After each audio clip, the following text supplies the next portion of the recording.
Olha, gente, quando eu era criancinha, né, eu fazia umas gracinhas em casa e minha mãe falava, deixa de pantomima, menino, né? E eu nem sabia o que era isso. Então, pantomima é a origem, né, da comunicação teatral, né, não verbal, e é o elemento principal, né, da poesia encenada pela arte corporal, aquilo que a gente costumeiramente chama de mímica, né?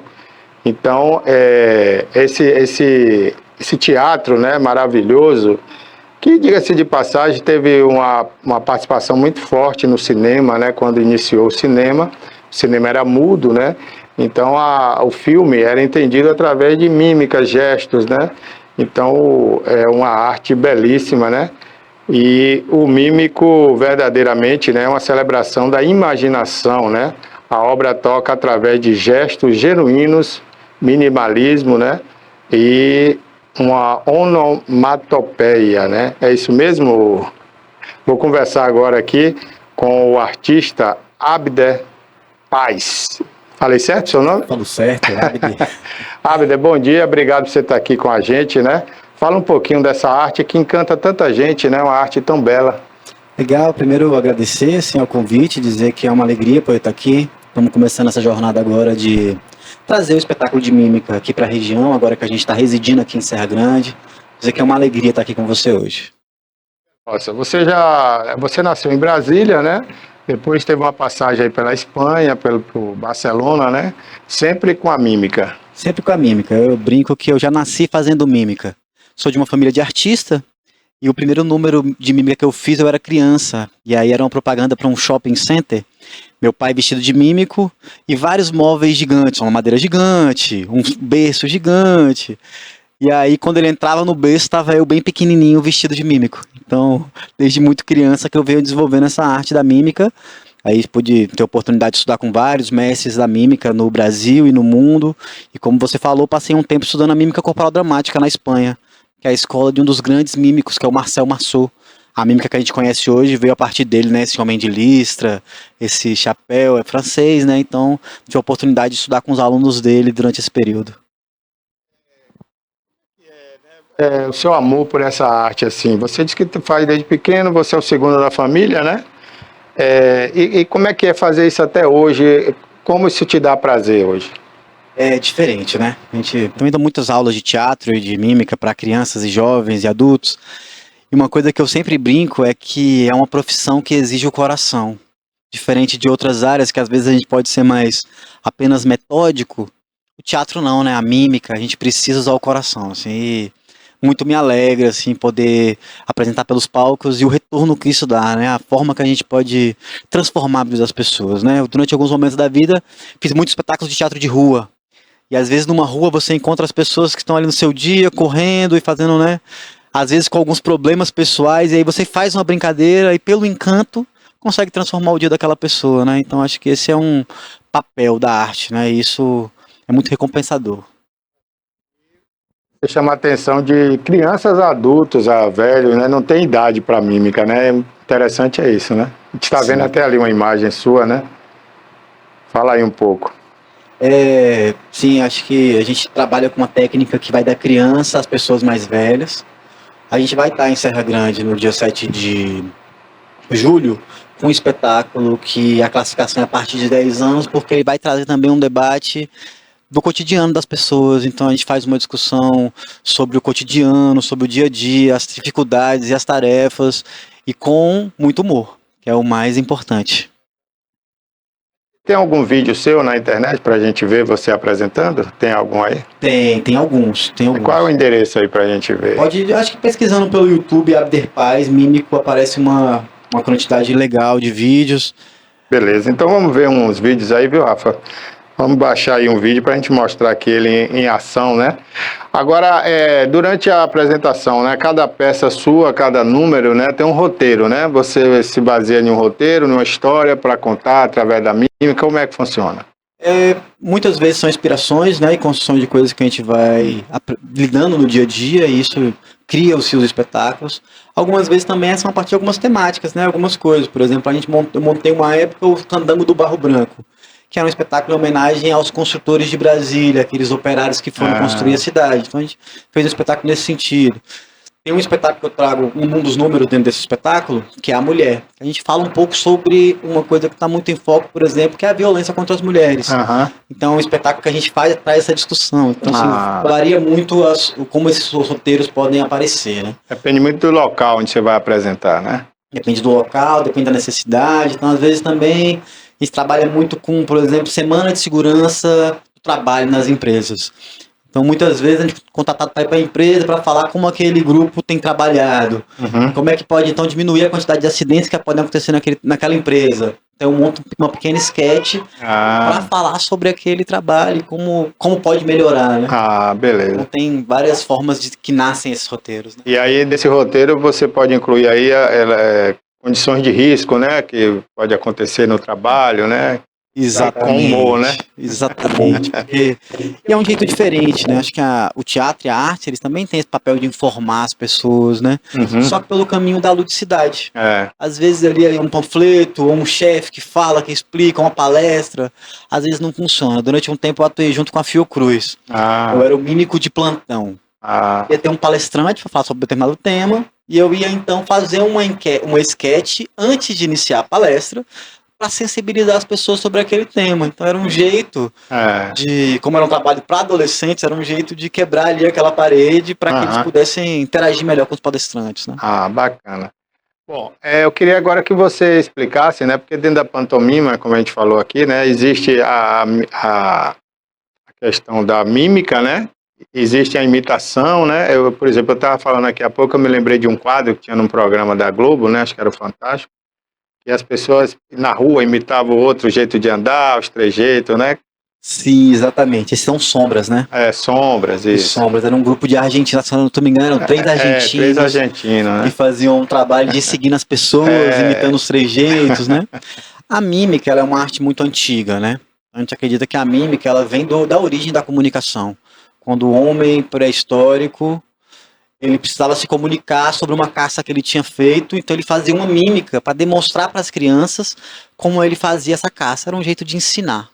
Ao decorrer da história, aí na Idade Média, começam a surgir os bufões, os arlequins, que eram aquelas pessoas que tinham ali direito de contar histórias para o rei. Então aí começa a se transformar numa arte, num ofício. Já tempos mais recentes, essa arte começa a se desenvolver. E aí a gente tem alguns estilos de mímica. Essa que a gente conhece hoje, tem muito nos desenhos animados, e as crianças veem muito, que faz imitação, parede, corda. É uma mímica que foi inspirada nesse francês Marcel Marceau. Rodou o mundo inteiro explicando para as pessoas e levando esse espetáculo em vários lugares. Então, essa é a mímica francesa, né? Mas na América Latina, a gente tem vários grupos de mímica que eram... Tem, por exemplo, na etnia indígena, tem um palhaço que chama Rochua, que é um palhaço craú. Esse palhaço, ele é um mímico, porque o número dele é imitar os animais e as pessoas da comunidade. Bacana. Então, assim, aqui pra gente também na América do Sul também tem essa perspectiva, além dessa perspectiva europeia, né? É um pouco do que também eu tento construir dentro do meu espetáculo, trazer uma linguagem que seja nossa, que seja mais brasileira, que tenha mais capoeira, tenha mais samba, né? Tenha mais molejo, que eu acho que é um pouco do que a gente tem como nação, como essência ali, né? É o que nos diferencia dos outros povos, né? Essa musicalidade, essa forma de interagir, né? Eu tô vendo ali um vídeo seu, né? Ali o cenário é um bar, né? Esse ali foi feito no Clube do Choro de Brasília. Ali eu tô acompanhado de uma orquestra de cavaquinhos, um projeto social, chama Valdir Azevedo, lá de Brasília. Tá. E aí o Clube do Choro é um palco muito interessante, que é no centro de Brasília. E aí pode ver que lá ao fundo quem tá tocando são as crianças, é um projeto muito bonito. E eles pediram que eu fizesse uma performance junto com essas crianças, enquanto elas tocavam o cavaquinho. Então foi uma experiência bem interessante, assim, um trabalho... Tem áudio aí? Deixa um sobe som aí pra gente um pouquinho.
Parece que tem alguma coisa ali, né? Um obstáculo. Sim, é uma das técnicas, né, da mímica, assim, é causar essa ilusão dos objetos. Bacana, viu? Eu gosto muito desse tipo de espetáculo. E esse número específico que está passando agora é o que eu gosto de fazer no sentido de falar do cotidiano das pessoas. E ali é improviso, né? Ou não? Esse dia foi improviso, porque eu fui chamado assim aos 90 minutos. Tiveram um furo na programação, falaram, você pode vir. E aí eu tava num outro lugar e fui me apresentar e aproveitei a temática que eles pediram e improvisei, né? Certo. Mas é um improviso assim, eu digo que o improviso é tirar o que tá dentro do coração. Tirar o que tá dentro, com certeza, Mas muito bacana, viu? No decorrer da entrevista a gente vai ver outros vídeos aí, né? Tem outros lá, né? Sim. Bacana. Bom, então, olha aí, esse aí é na rua, né? Esse era um trabalho que eu desenvolvia dentro da Universidade Católica de Brasília. Eu atendia uma turma lá, um projeto de extensão, a gente atendia algumas crianças com atividades lúdicas e espetáculos de teatro. E aí esse era um projeto que atendia as crianças de uma comunidade carente lá, que chama Areal, e aí a gente pôde... esse material foi uma entrevista para falar um pouco desse trabalho que a gente desenvolvia lá. Bacana. Então, além de dar a aula, de fazer a oficina, né, de ensinar as crianças, que a gente acredita que é isso, né, o teatro ele é uma ferramenta de educação, né, então assim... E na universidade foi bem interessante que o professor, além das crianças, a gente atendia também adultos, e alguns professores mandavam os alunos da universidade para ter aula comigo. Por quê? Porque era um jeito de desinibir, de falar melhor em público. Então, um trabalho era bem interessante atuar dentro da universidade. A gente trabalhou por alguns anos assim, atendendo essa universidade e fazendo as duas coisas, a arte e educação e os espetáculos. E aí ele dava muito com sarau, então tinha um sarau dentro da turma de letras, e a cada sarau a gente ia desenvolvendo temática dentro do que eles estavam desenvolvendo dentro de sala de aula. Era uma maneira de produzir conhecimento, né? Produzir conteúdo junto com os estudantes. Um filme como o de Chaplin, né? Como encaixa aí dentro da pantomima e as técnicas que ele usava? Como é que você vê? Eu digo assim, o Chaplin, ele é um dos pais da mímica, né? Assim, ele... é um gênio, né? A gente entende que foi um gênio. Assim, se você olhar a ficha técnica do espetáculo do Chaplin, você vai ver que ele produzia todas as coisas, tá? A música, a trilha... Ele era o diretor, né? Era o diretor, era o roteiro. E ele, como ninguém, pôde se comunicar sem as palavras. Acho que ele tinha esse dom, né? Esse dom, assim, de deixar tantas coisas. Se a gente olhar para o Charlie, não só o Charlie Chaplin, mas o Charlie Chaplin, o Gordo e o Magro, os Três Patetas... A gente vai olhar e vai ver que o que eles fizeram naquele período reflete até hoje do jeito que a gente atua como circense, como artistas. Até hoje a gente está ainda reproduzindo as coisas que eles criaram. É verdade. E o Chaplin foi mais pelo lado dramático, né? Enquanto esses outros que você citou aí, por exemplo, eu gostava muito do Léo e o Mo, né? O Gordo e o Magro, os Três Patetas, eu me diverti muito quando criança. Mas eles eram humor, né? Que não é fácil também você fazer humor, né? Não é que eu queira dizer que é fácil, mas jamais, pelo contrário, acho que é até mais difícil. Mas o drama do Chaplin marcou mais, né? Porque você prestava atenção ao enredo, né? Começo, meio e fim da história, né? E eles sabia conduzir isso como ninguém, né, rapaz? Sim, super. Tem um filme dele que é o Luz da Ribalta. Luz da Ribalta, lindo. É uma coisa fantástica, assim, o jeito, né, que ele vai lidando, é um palhaço que tá ali no final da carreira, e aí ele encontra uma pessoa, vai ajudar, e né, todo o jeito que a história se desenrola é muito bonito, né. Eu ouvi uma história que o Chaplin, tem um dos filmes do Chaplin é a Florista. A Florista. E aí ele quer impressionar, ela é cega, né? Ela é cega. Ele quer impressionar ela. E aí ele, como mímico, queria dizer que ele estava chegando num carro de luxo.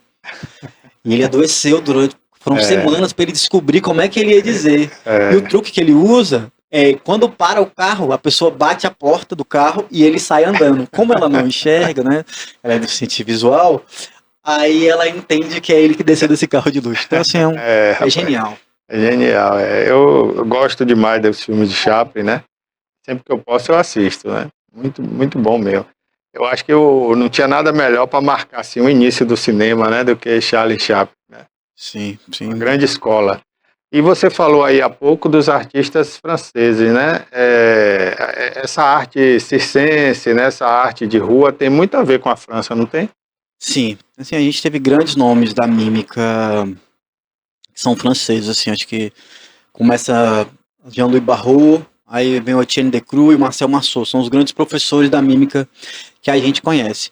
A França, ela sempre teve essa vocação para artistas, e havia um período em que tinham teatros falados e teatros que não podia falar. Uhum, Tem um filme que é muito bom, que chama Le Fã do Paradis, é o Lugar do Paraíso, que fala sobre os mímicos. uhum. E fala que, por exemplo, tinham teatros que multavam as pessoas que falavam, que eram teatros para mímicos. Ah, Então tem toda essa esfera, né, essa romance. Pensa na França, você pensa em teatro, né? é, Apesar de que hoje a gente tem visto, assim, eu acompanho, né, o cenário da mímica mundial e eles têm contatos com os mímicos que estão na Alemanha, estão na uhum. França, estão na Espanha, estão na Inglaterra. Tem algumas escolas de mímica, uma escola de mímica em Cuba, que é uma das mais importantes, que carrega assim, o jeito de ensinar do Marcel Marceau. E é uma pena que hoje, não só no Brasil, mas no mundo, cada vez mais as pessoas têm ido menos ao teatro. A gente tem percebido isso, que isso é um pouco do desafio que a gente tem trazido agora com essa nova temporada que a gente está fazendo do meu espetáculo, que é fazer o trabalho de formação de plateia. Acho que a geração anterior consumiu muito mais teatro. É verdade. E hoje a gente vê que não, que a gente já tem crianças e adolescentes que nunca foram. É, E até adultos a gente encontra que nunca foram é no uma teatro. geração inteira aí que nunca foi no teatro. E isso é muito ruim para nós como sociedade. É, Porque o teatro ele exercita o pensamento crítico, ele exercita a imaginação, ele cria um outro jeito de perceber o mundo, é né? verdade. É. Porque quando você está no teatro, você sabe que aquilo ali é a ficção, né? De mentirinha, Uhum, eu faz de conta.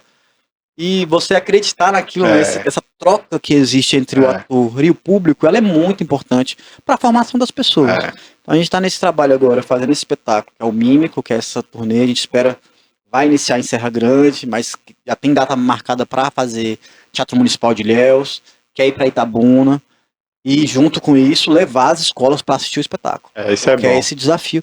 Ensinar, às vezes, a escola, É pagar. motivar as crianças, né? Exatamente. O aluno aprender a pagar R$ 1 para assistir o espetáculo.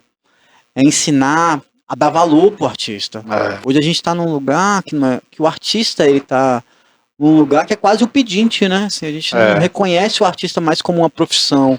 Tem dificuldade é quanto a isso. verdade. É, hoje em dia, por sinal, tem um pessoal aí que deixou o circo, né? Porque os circos, a maioria estão fechando, né? Tá fechando as portas e tal, baixando as lonas, né? E eu vejo muitos artistas argentinos, chilenos, paraguaios, né? Nos semáforos. E aí eles ficam fazendo ali uma exibição de alguns segundos e pedem ali um trocado. É a sobrevivência, mas por outro lado também eu acho que desvaloriza um pouco a profissão deles, né? É, a gente no Brasil, a gente não tem a cultura da excelência do teatro de rua. É. A gente, por exemplo, eu lembro que com o tempo que eu tive na Espanha, a gente tinha uma rua, uma calle, né, que era uma Uhum. avenida, que a gente tinha mais de 100 artistas ao mesmo tempo. Ah, Alguns fazendo pinturas de caricatura, outros fazendo aquelas estátuas que ficam paradas, outros é, fazendo circo, outros fazendo equilibrismo, e todo mundo ganhando, aquilo é respeitado. é, A gente não tem não esse tem. hábito no Brasil, a gente É, não tem lugares porque as é. pessoas vão para ver o Para teatro ver de isso, rua. é. Você Né? encontra por acaso, né? Por exemplo, você vai em São Paulo, nas avenidas ali, Avenida Paulista, ou às vezes ali perto da República, né? Você encontra muita gente fazendo isso, né? Somente estátua de rua e tal. Mas é um acaso, não é uma rua que é programada para isso, né? Um local. Sim, sim, e acho que é um desafio também. A gente, como povo, a gente é muito novo, né? Aham. Se a gente for comparar, por exemplo, e há pouco tempo que a gente começa a É, refletir sobre o que é arte, isso. que a arte começa. Até então, o que a gente entendia como arte era mais o que a gente vê no filme, É, o que a gente vê na TV, é verdade. que de alguma forma coloca o artista num pedestal, É. que tira esse lugar que sou eu. Eu sou um Aham. trabalhador da arte, É. sou um operário, vivo, alimento meus filhos, construo minha Aham. casa a partir do trabalho que eu desenvolvo, né? Sou um operário É. da arte, né? Da arte, é um artista. Aqui, por exemplo, foi inaugurado um teatro com capacidade para 700 lugares, né? A coxia é a maior da América Latina, o palco é um dos maiores do mundo, mas você não tem peças à altura daquele teatro, né? O pessoal daqui às vezes tem até medo de fazer alguma coisa lá e não ir o público suficiente para encher, né? Então é triste isso, né? A gente não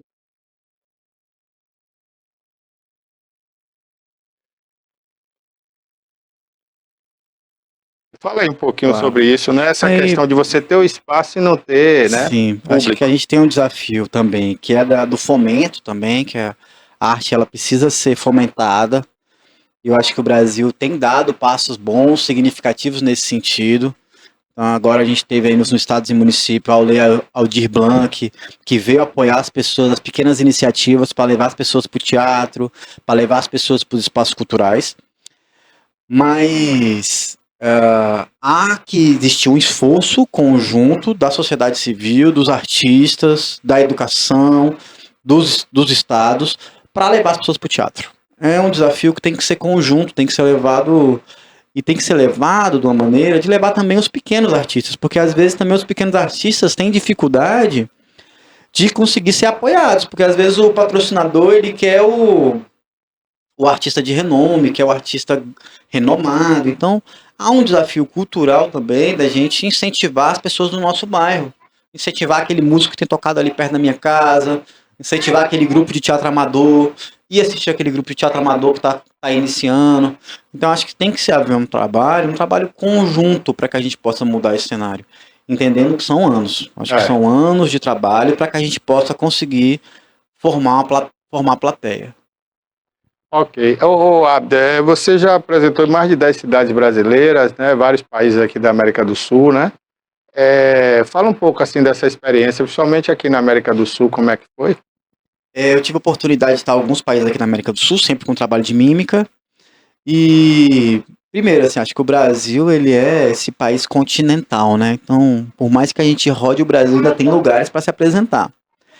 A gente encontra, assim, diversos cenários para apresentar cidades pequenas, cidades grandes, e sempre sendo recebido muito bem. A gente percebe que, apesar da gente não ter tanto a cultura de estar indo para os espetáculos, de estar receber e as pessoas irem para o teatro, como a gente falou, mas quando o teatro chega para as pessoas gostam. As pessoas se identificam, as pessoas. Então teve cidades, por exemplo, no interior que a gente apresentou em praça pública para mais de 2.000 pessoas. Então, assim, são coisas assim, então quer dizer. Então eu entendo que se a gente der oportunidade para as pessoas assistir, elas vão estar assistindo. Aqui, eu acho que para mim um dos espaços que foi muito significativo para mim foi quando eu me apresentei na Colômbia. A Colômbia tem um festival de mímicos, que era uma coisa que tradicionalmente na América do Sul existiam alguns, então tinham alguns, Argentina, Colômbia, Equador, tinham festivais de mímica, hoje não tem mais. Hoje em Brasília a gente realizou há uns 4 anos atrás a Mostra Internacional de Mímicos e foi um sucesso. Podemos trazer mímicos de vários países do mundo para se apresentar lá, então a gente trouxe mímicos Alemanha, Inglaterra, Espanha, Argentina, Colômbia, e pôde apresentar para o público, então, esses diversos artistas, né, com diversas linguagens diferentes, né. Financeiramente falando, né? Você já está nessa arte há muito tempo. É viável para você hoje? Você tem família, como você falou, né? Tá vendo ali seu filhinho ali lindo. Como é que é isso hoje? Você se mantém da arte? Você vive bem através da arte?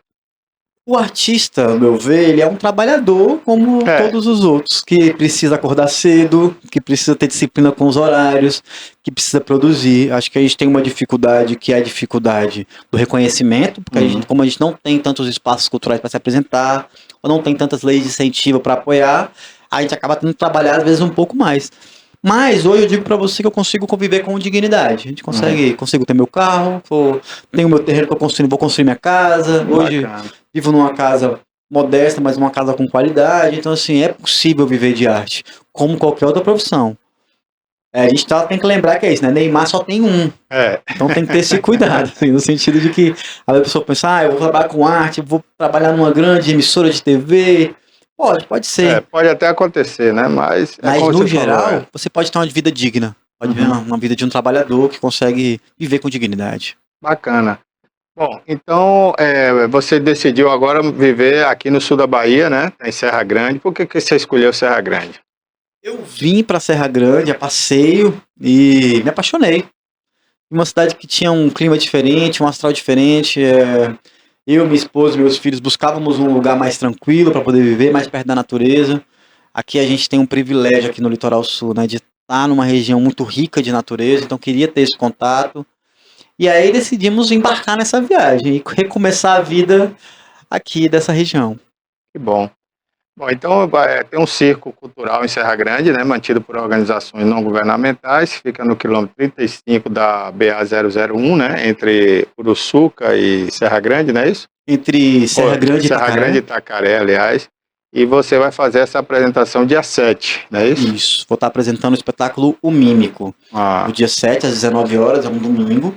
A ideia, então, é levar o público para conhecer um pouco desse espetáculo, dessa história e iniciar essa jornada, essa caminhada de espetáculos aqui na região. Domingo, que horas? Às 19 horas. 19 horas, do dia 7 de julho. Isso. Ok. E quem quiser te contratar, né? Alguma empresa que está assistindo a gente aí agora, algum organizador de evento, como é que faz para te achar? Pela rede social? Como é que é? Melhor lugar é a rede social, @abderpaz, né?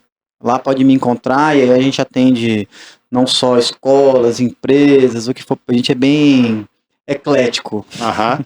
Bacana. Então tá aí, gente. Você que é de escola, você que é de empresas, né? Quer contratar um mímico profissional aí para fazer uma apresentação, pode ser para qualquer idade, né? Não tem idade. Então, você que é de abrigo, né? Abrigo São Francisco, quer divertir aí os idosos. Enfim, o artista tá aí, né? É só você achar ele na rede social. Abder, tá aí, ó. Como é que escreve o nome dele? Abder Paz. Bota a rede social dele aí depois pra gente dar uma olhada, né? Tem Instagram, né? Pronto, então vamos botar o Instagram dele aí para o pessoal identificar aí. E aí você pode, através do Instagram, entrar no direct lá e falar diretamente com ele, não é isso? Isso. Bom, eu deixo agora você à vontade para dar o último recado aí, né? O que é que você quer? Alguma coisa que eu deixei de perguntar aqui que você queira falar sobre a sua apresentação, né? Sobre esse evento que vai acontecer, fica à vontade. Legal, é convidar o público, dizer que quem for para o espetáculo vai poder participar e conhecer um pouco dessa arte milenar que é a arte da mímica e com certeza dar boas risadas e trazer boas reflexões para o seu dia a dia. Parabéns, viu, para você e continue sendo assim esse artista que você é, né? E levando a arte e a alegria às pessoas aí, mundo afora. Muito obrigado, uma alegria estar aqui com vocês hoje. Ok, gente. Então a gente conversou aqui com o Abder Paz, esse artista, né? Mímico, vai ter esse espetáculo aí no dia 7 de julho. Quem quiser ver de perto, levar seu filho, né? Lá é aberto, pode pagar o ingresso qualquer pessoa e entrar, né? Sim, aberto, a pessoa só chegar, adquirir o ingresso e entrar. Olha aí, estamos mostrando aí a rede social, né? O Instagram do Abder Paz. Você entra aí, se inscreve aí, né? Começa a seguir o Abder. Eu vou até segui-lo aqui, viu, Abder? Legal. Depois você me segue de volta aí pra gente acompanhar você aí. Legal. Tem vários vídeos ali também, né? Sim, tem vídeos, tem postagens, tem bem Tudo diverso. sobre mímica aí, né, rapaz? Bacana, viu? É isso aí, eu gosto, né, eu sou fã de mímica e agora você seu fã aí, viu? Aí o Abder Paz, ali você tá bem diferente, né? Sim, esse era um trabalho que a gente fazia educação de trânsito. Ah, Por sim, meio da rapaz, mímica, a gente interessante. fazia educação de trânsito junto com o Departamento de Trânsito de Brasília. Ah, olha aí, ó, a secretária da CETRAN aí, né? A chefe da CETRAN, Itabuna, vamos contratar o Abder aí, porque eles têm um projeto aqui legal de levar a educação de trânsito, né, nas escolas. Eles têm uma escolinha lá toda especial, né, de educação de trânsito. Então, uma boa aí contratar o Abder, né, com a apresentação aí. Fica a dica aí, né? Obrigado, Abder. Bom, boa semana para você, né? A semana está começando hoje para os baianos, né? Muito bom, viu? Muito bom, muito boa semana para nós. Muito grato aí pelo convite. Ok, obrigado a você por ter vindo aí. Um abraço. Olha, gente, então tá aí, né? Conversamos com o Abder Paz, né, esse artista aí. Se apresenta dia 7 no quilômetro 35, né, no circo lá de Serra Grande, o circo cultural, né, social, que tem lá em município de Uruçuca. A entrada é apenas R$ 10, você leva seu filho aí, né, seu sobrinho, seu enteado, sua namorada, sua esposa e vice-versa, né. Um convida o outro aí, vamos ver esse espetáculo lá. Vai ser no dia 7 de julho, às 19 horas, no Circo da Lua,